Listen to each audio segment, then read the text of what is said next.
Okay, I'd actually like to shift gears a little bit at this point and move beyond this to talk about Project Zero at Harvard. Some people in the audience know about Project Zero, but I think a lot of them probably don't. I think you've been involved with this almost since its inception, nearly a half a century ago. Can you explain what this is about and how it started, and why is it, after 50 years, still so vibrant?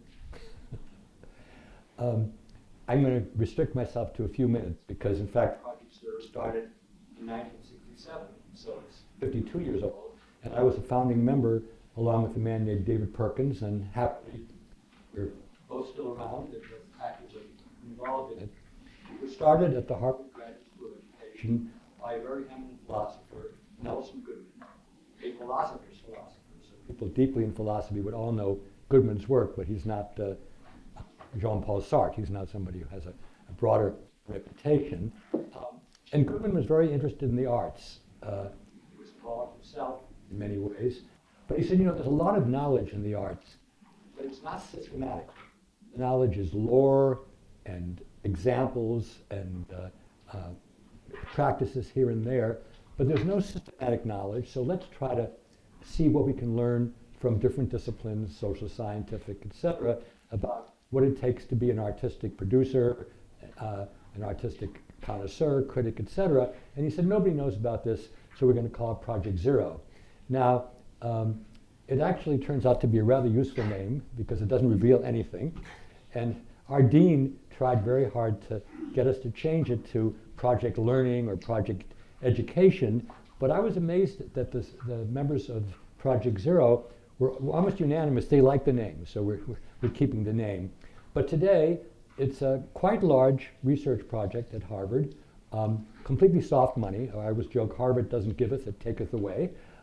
So Harvard gets its share to give us housing and clerical help and so on. It's now composed of about 25 different research projects.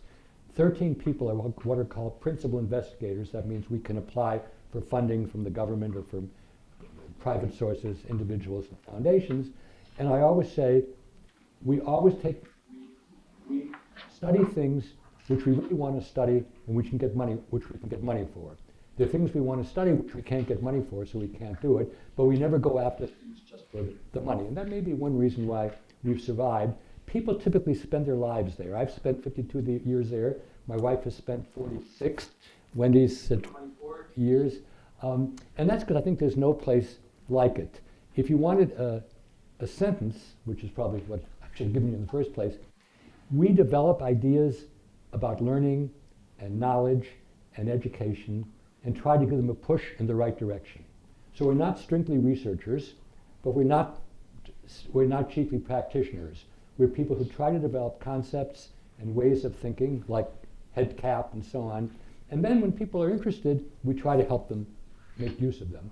The most famous is multiple intelligences, which was an idea a long time ago, and that there's a huge amount of information available about what to do if you believe in that concept, but we've never commodified it. We don't sell multiple intelligence hats or kits. And similarly with the Good Project we'll talk about, we're just interested in giving people things that will be helpful to them in their own work. Wendy, do you want to give a complimentary view, either with an I or an E? I think you did it. Okay. Well, one of the comments that you just mentioned is this project that you call the Good Project. And I think that probably relates pretty closely to the conversations that we've been having here about doing good in the world. I'm wondering if you could explain the goals and the interests of the Good Project and how that grew in the last few years. Let me start with that, and then I'm going to pass it on to Wendy to talk a bit about young people and what we're thinking about today. So over 25 years ago, with two colleagues who will be known to some of you, probably the better known one is Mihai Csikszentmihalyi, widely known as the flow person, and Phil Gaiman, who's one of the world's expert on moral development and the person who's been most responsible for helping think about the sense of purpose in young people, which is so fundamental for all of us in what we do in nurturing minds. we decided that we wanted to do a project together, and we were particularly interested in what it meant to do good work. But as you heard, we're very empirical, so we didn't have a priori definition. We talked to about 1,200 people in 9 different professions and quasi-professions, and we eventually came up with an answer which was simple but very robust. Good work is work that has 3 features. It's technically excellent. Let's take engineering. People know what they're doing. People are personally engaged, because if you dry up or burn out, it's hard to do good work. So that's the second E, engaged. And the third thing is good work is carried out in an ethical manner. Of course, it's carried out legally, but ethics isn't about what's legal. It's about what the right thing to do is under complicated circumstances where you feel under a lot of pressure and you don't really know what to do. And of course, ethical issues arise in every sphere, including parenting. But in professions, over the years, people have developed ways of dealing with complex situations. I mean, if you're a journalist and you're covering an important story and you see some kind of a crime happening or some kind of an injury happening, what do? Do you simply record it, or do you go help? And if you go and help, you then undermine what it means to be a journalist. If you're a physician and you have skills, but your time is limited, and there are 2 people who need help, and one is somebody whom you know and want to help. The other person is more sick. What do? You're not going to go to jail, but it's an ethical dilemma. And I'm sure in an engineering school, these come up all the time. And with ethics, there rarely is a universally agreed upon answer. If there is, then it's not an ethical dilemma. It's just a requirement. So we were interested in what it takes to be able to deal with ethical challenges. And what we found in general is that people who think they know everything don't do a very good job. It's people who recognize dilemmas, learn how to discuss them, how to deliberate about them, how to finally make a decision, and then very importantly, in the aftermath, look back, debug it, and say, did we do the right thing? Can we do it better next time? So this was a big study. It took a long time. We wrote lots of books. And then we created various kinds of toolkits, ways in which to help people make use of what it is that we found. And I'm going to ask Wendy to talk a bit about some of the toolkits we developed, and then what's really on our mind now as we're working with young people. Because the original study, except for what Wendy will talk about, was with adult practitioners, not with kids in formation. So I worked on the young person study, which actually began with 10 to 15-year-olds. We called it the origins of good work. And these were young people who, beyond just doing something extracurricularly, really felt that they were called to different areas of work: music, gymnastics, theater, community service. And then we also interviewed high school students who were involved with theater and journalism, and young scientists. Actually, some of them specialized in genetics. And much like with the adults, we interviewed them for a couple of hours and talked to them about their work. And 2 things surprised us in our interviews. One is that they never asked us, in those days we used a tape recorder, not a digital recorder, but they never asked us to turn off the recorder when they talked with us about unethical wrongdoings. So they talked with us about how they cut corners, how they did cheat, how they lied on papers that won them national prizes, and we were astounded by that. And the second finding that we came up with was that they talked about, well, later in life, I won't have to do these things. Once I get to where I want to go, and I get into the college I want, and I get my first job, I'll no longer have to worry, and I won't have to do these mistakes. So as a result, my colleague Lynn Berenson and I developed something called the Good Work Toolkit. And our primary goal with the toolkit is really to get young people to think about what is an ethical dilemma. How do you confront it and talk about it and recognize it and call it out? And so the toolkit consists of 40 different narratives of real stories of people who face real challenges. And then we have some prompts and activities that go along with it. We really designed it for high school students, but it's been used in middle schools and even colleges all around the world. And then some people have been interested in developing an elementary toolkit as well. We've also developed a few other toolkits and had some other outgrowths out of the GOOD project. And one of those, for example, is we did a big study on collaboration and what it takes for individuals and also institutions. And we actually looked at some higher education institutions and what it takes for them to collaborate.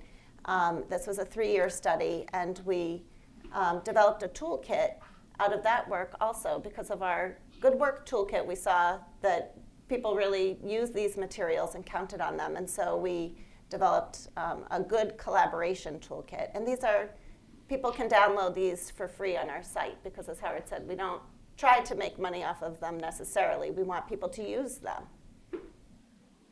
So why don't you talk a bit about the father-child-man thing, because it's kind of freaky. The blog? Well, yeah, I mean, these kids are grown up now. Yeah.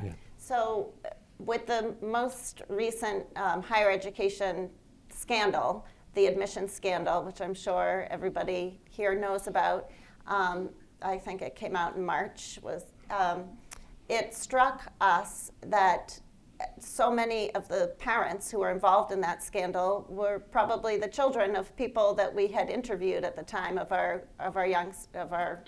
Good project.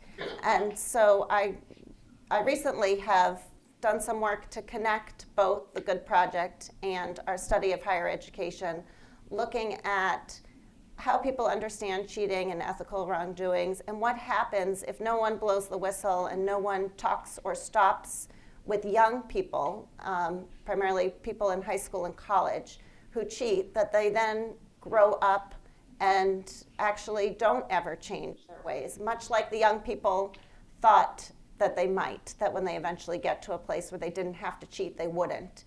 But we kind of make the claim that if people aren't stopped, then they'll become the kinds of parents that we see cheating at all costs to get what they want.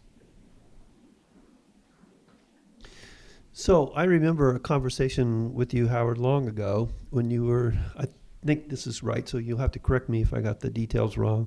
You were involved in a seminar with very young students at Harvard, maybe first-year students, and one of the questions had to do with what does it mean to live a good life?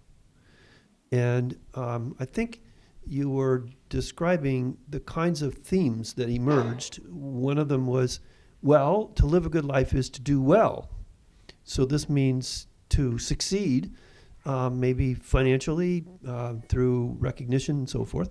Another theme was to do good for others, to make a contribution to society.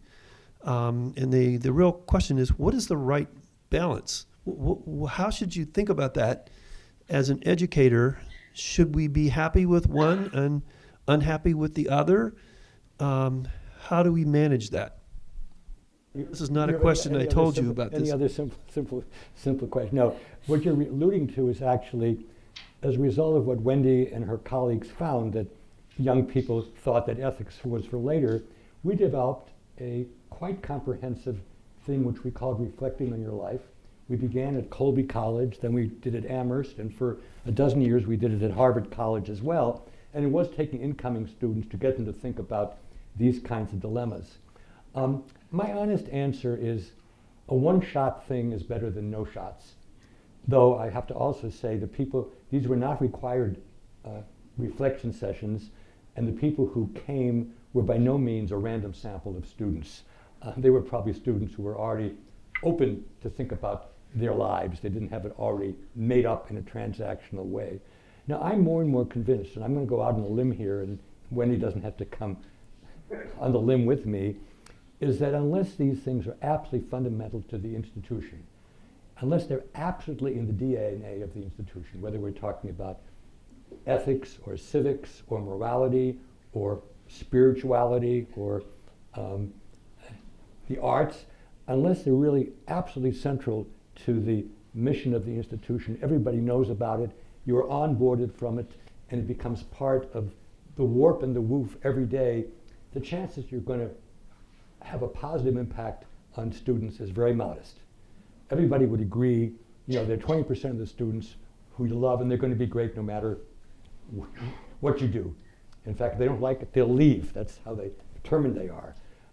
There's another 20%, they're hopeless. They're in the White House now, and they're not going to change. No, because they grew up in a household where that's the way you are, punked. And if you're not, you're a nebbish. So we're dealing with the middle group, the people who can go one way or the other. And I've often said that probably the atmosphere at the first full job that you have is probably going to determine which way you end up leaning. And it's a great pride to me that people who come to Project Zero stay there, because I think they like the ethical fiber that we have. And so in a blog that I wrote with Wendy, and it was going to be controversial, I said, and this is referred to with that word intertwining, if you're not going to be an academic institution, you should close shop. That's what you hire faculty for. That's what they know how to teach. You can take another goal, but it can't be a goal that's just for some days or just for a freshman seminar. It's got to be something that's every bit as salient to the institution. And intertwining means you don't just have a required course in ethics. You don't even do what Harvard is doing now, and it's great that Harvard is doing it, but they haven't got it right yet. In computer science, they have what's called embedded ethics. And in 12 weeks, there's like a week or week and a half of ethics. But if you miss that week and a half, you don't get it. So and I think people doing it are great. It's not in other areas at all. It's got to be part of everything that you're doing, whether it's engineering or computer science, math, I'll need some help on.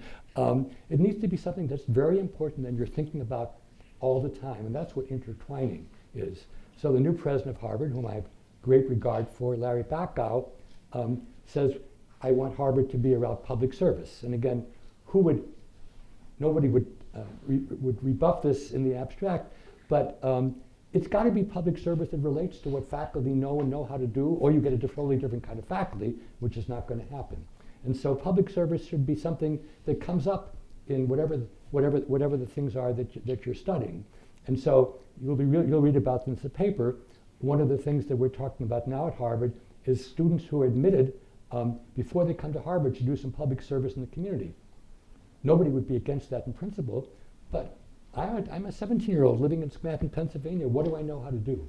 And maybe I make it worse. We all know the Peace Corps was often more helpful for the people who went than for people who were helped. So these are very difficult, complex issues, and I know we're going to get a lot of slings and arrows for saying these things, but and our study really convinces us that if you want people, the question we mentioned, when there's a problem on campus, what should be done? The fact that almost none of the 1,000 kids said, I'm going to take the initiative and try to solve it, that is very worrisome. Yeah, I would just add that the comment that you made that it has to be part of the DNA of the institution, I think is very important, because when we were on campuses, just observing and walking on campus tours and going through the admissions sessions that they give to students, there's a lot of implicit messages that I think students and parents can get about college. And so, for instance, one college that really prides themselves on public service, also their whole admission session featured the internships that people could get while they were in college and the jobs that they would get after college. And so the public service mission kind of became much lower on the radar. And so I think intertwining is just very important, because you might have different missions, but if it's not front and foremost for people, it's going to get lost. So I want to leave some time for our audience questions too. I just have one last question. As you may know, at Olin, there's a sort of bottoms-up groundswell of interest in preparing students to do good in the world. To think about that as an educational mission that's intertwined with the content of what we do. We're pretty new at this. I think we have a number of faculty that are involved, but it isn't something that we have written about. It isn't something that we have pilots that we've studied for several years. What advice might you have for a group of faculty thinking about this? Well, I'll start, and then Wendy, I hope you'll repair what I say. First of all, I think it's fine to start things modestly, and to be prepared to make mistakes and learn about them and do better the next time. And I think it's very good to start with people who really want to do this. And it shouldn't be simply on campus. You should be inviting people who you admire, exemplars, what we call paragons, in to talk about what they've done, the mistakes they've made, how they would do it better the next time, and to identify people and places. I mean, you're lucky you're in Boston because there's a lot of young and not so young people who start entities that try to do this. Actually, Project Zero was the first time we're bringing in high school and college students this summer to work with us. We've never done that before, as an effort to try to get into the DNA before it's too late. Then I think you need to take a developmental approach, both in terms of what should be happening over the course of the 4 years, but also, to be blunt, people enter these things in very different mental sets. And one thing which was done by a very outstanding student of ours, Scott Sider, is he showed that actually in a Boston suburban high school, when you try to get people to think about being helpful, in the students it actually had a reverse reaction. It made them more selfish because they felt defensive about what they're doing. And so if you don't take a developmental sense, you could end up producing exactly the opposite phenomenon.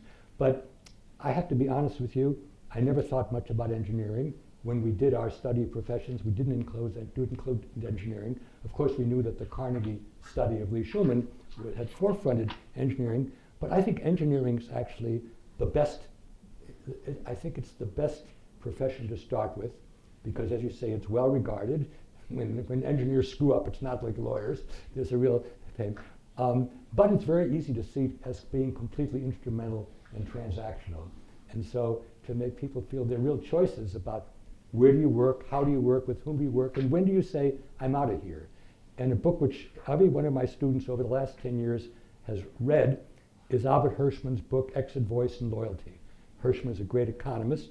It's not really a book about economists, though. It's really a book about what it means to live in a democratic society. When you belong to an organization, you owe it a certain amount of loyalty. But if you don't like what's going on, you need to speak up. That's what voice is. And one of the things we want to train, bad word, we want to nurture people so they do know how to speak up without just collapsing. But at a certain point, you need to be able to say, I'm out of here. I was talking to my wife this morning just on our daily walk, and I said one of the most important, this is sound a little bit eccentric, but the point is valid. Frank Keppel, who was a wonderful dean at the Graduate School of Education, and then became the Secretary of Education before we had an education. He said to me 40, 50 years ago, he said, Howard, Harvard can afford to say no. And I didn't really know what he meant, but boy, have I come to learn it in recent decades. Just because somebody waves something in front of you and it sounds good, doesn't mean you have to say yes. And I think part of exit is, I'm not going to change things here. I'm not going to be complicit. I'm out of here.